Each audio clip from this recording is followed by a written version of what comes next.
খেলার খবর শেষ করছি উইমেন্স ম্যারাথনের খবর দিয়ে।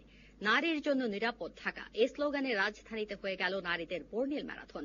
এভারেস্ট একাডেমি এবং Bangladesh national cadet corps BNCC যৌথভাবে দ্বিতীয়বারের মতো আয়োজন করে ঢাকা উইমেন্স ম্যারাথন আসরের।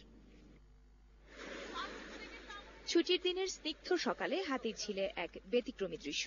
দল বেঁধে দৌড়াচ্ছেন বিভিন্ন বয়স আর শ্রেণী পেশার নারীরা, যার মধ্যে 3 প্রজন্মের 3 প্রতিযোগীর দেখা পাওয়া গেল। ষাটোর্ধ্ব হাবিবা খানম এই ম্যারাথনে অংশ নিয়েছেন মেয়ে আর নাতনিকে সঙ্গে নিয়ে।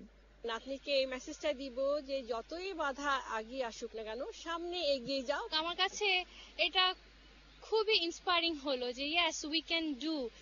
নারীরা সমস্ত বাধা উপেক্ষা করে বাইরে আসবেন, সব বাধা উতরে এগিয়ে যাবেন, সে বার্তা দেবার জন্যই নারীদের এই মিলন মেলা। ছেলেরা হাতে কেউ তাকায় থাকে না, মহিলারাও তাকায় থাকে না, কিন্তু মহিলারা রাস্তায় হাঁটছে বলে রাস্তার পাশে মানুষ দাঁড়াই গেছে। এইরকম আয়োজন আসলে নারীদেরকে আরো ঘর থেকে বের হয়ে বাইরের জগৎটা চেনাতে সাহায্য করবে বলে আমার ধারণা। 10 কিলোমিটারের এই ম্যারাথনে দেশ বিদেশের 600-র বেশি প্রতিযোগী অংশ নেন। তবে সবাইকে পেছনে ফেলে বাজিমাত করেন নৌবাহিনীর মেরুনা। 52 মিনিট 18 সেকেন্ড সময় নিয়ে প্রথম হন তিনি। ইন্টারন্যাশনাল লেভেলে হলে আরো বেশি ভালো হবে। আর এখানে শুধু ভার্সিটির মেয়েরাই, স্কুল কলেজের মেয়েরাই অ্যাটেন্ড করছে। আমি চাইবো যে আপা আমার মেয়েরাই যেন এখানে পার্টিসিপেট করবে। নারীদের নিরাপত্তা নিয়ে সচেতনতা বাড়ানোর লক্ষ্যে এই আয়োজন করা হলেও প্রধান অতিথি তথ্যমন্ত্রী হাসানুল হক ইনু বলেন, ঢাকা নারীদের জন্য যথেষ্ট নিরাপদ।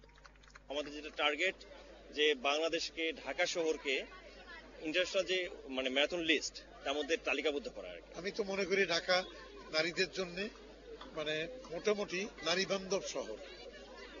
বাকি যেটুকু সমস্যা আছে সেটা আমরা সবাই মিলে সমাধান করব। প্রতিযোগিতা শেষে বিজয়ীদের হাতে পুরস্কার তুলে দেন প্রধান অতিথি।